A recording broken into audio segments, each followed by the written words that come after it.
napanood po akong interview kay Aga Mulak. Kinakwento po niya yung kanyang auntie, si Amalia Fuentes.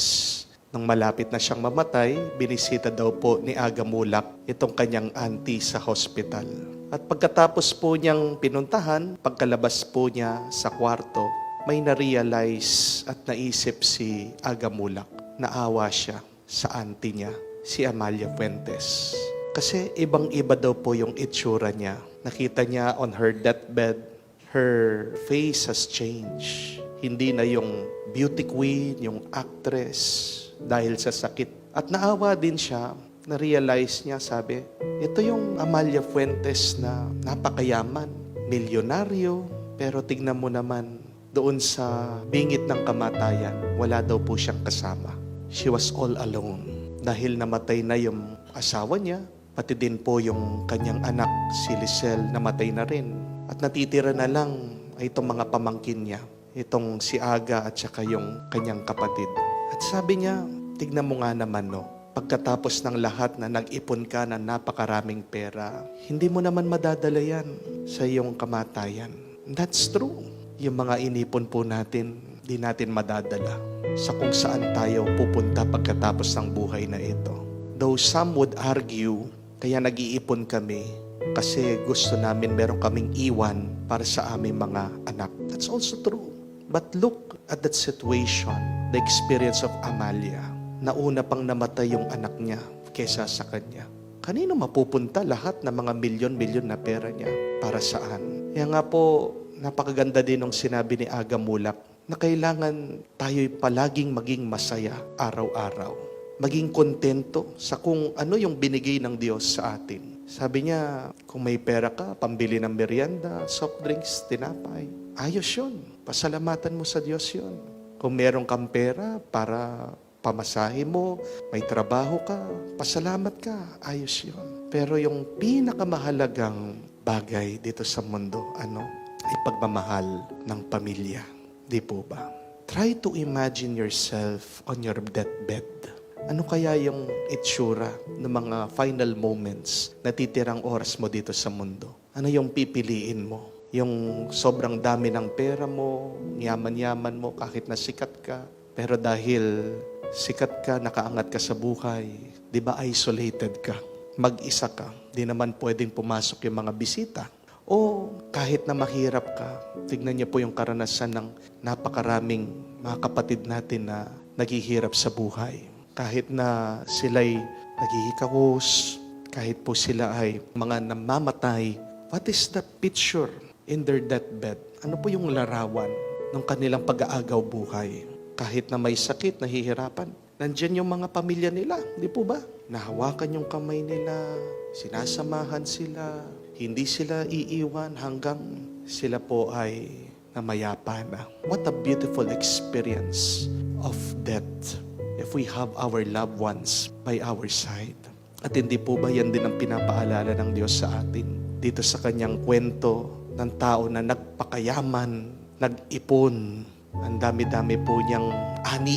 Nagpaplano pa siya na gumawa ng isa pang mas malaking bodega para mas marami siyang maipon. Pero nung sabi ng Diyos, aanuhin mo lahat ng ipon mong yan, mamamatay ka ngayon at mamamatay siyang mag-isa.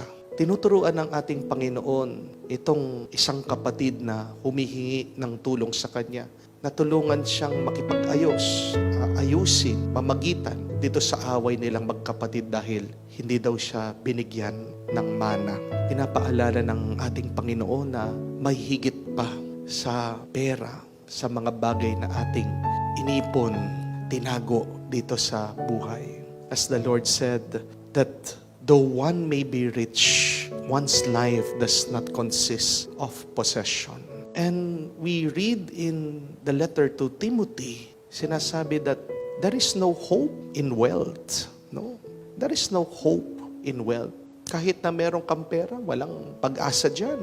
At ano pang sabi sa Proverbs, sa kasabihan, that wealth is worthless in the day of wrath, but righteousness delivers us from death. Ang mahalaga ay sa kahuli-hulihan, maging matuwid ka, maging tapat ka, magmahal ka. Dahil dyan po tayo huhusgahan ng Diyos pag natapos na ang ating buhay ngayon. Yes, money could buy us pleasures, comfort in life. But remember that money and wealth could never buy us in heaven.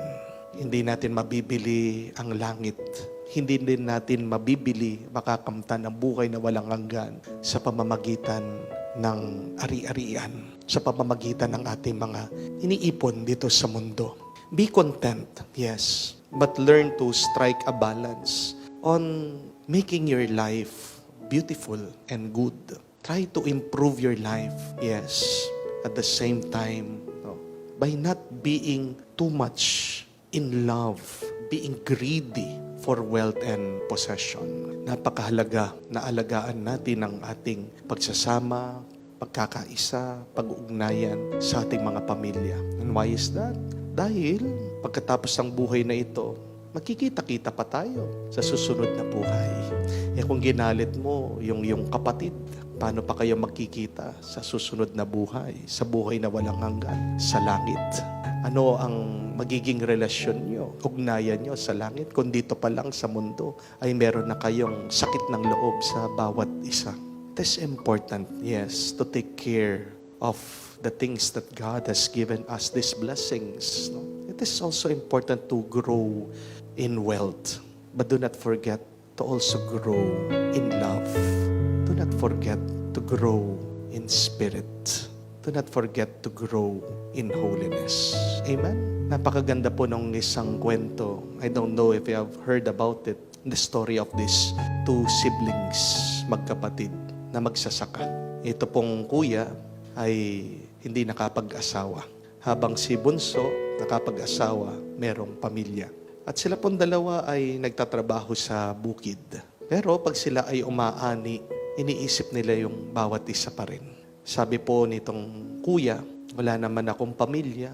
Itong aking kapatid, may asawa, may anak. Kaya nga po, paggabi, pag natutulog na sila, secretly, palihim, kukuha po siya ng isang sako ng bigas at dadalhin niya doon sa bahay ng kanyang kapatid.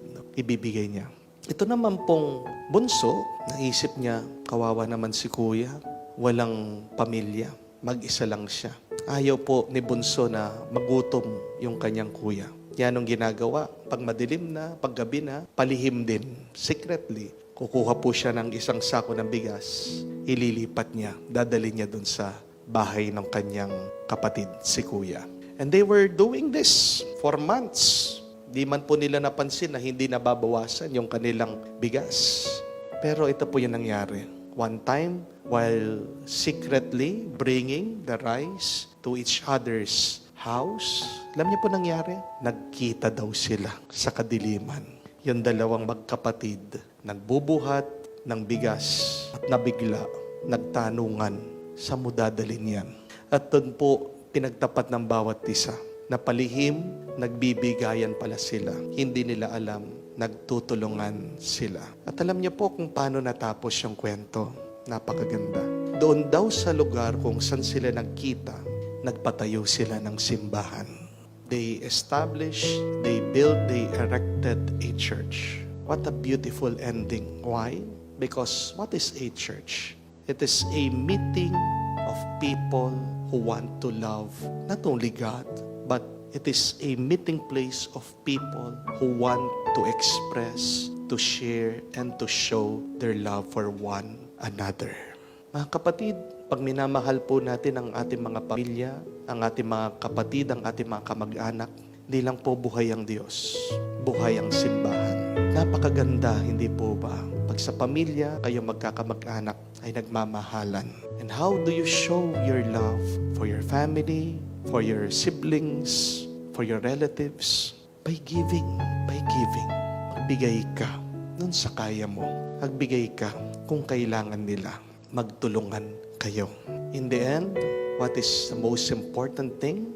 It is not how much we have saved, but how much we save others. Hindi yan tungkol sa kung magkano, ilan ang iyong naipon, pero kung papaano ka tumulong at nagmahal sa iba.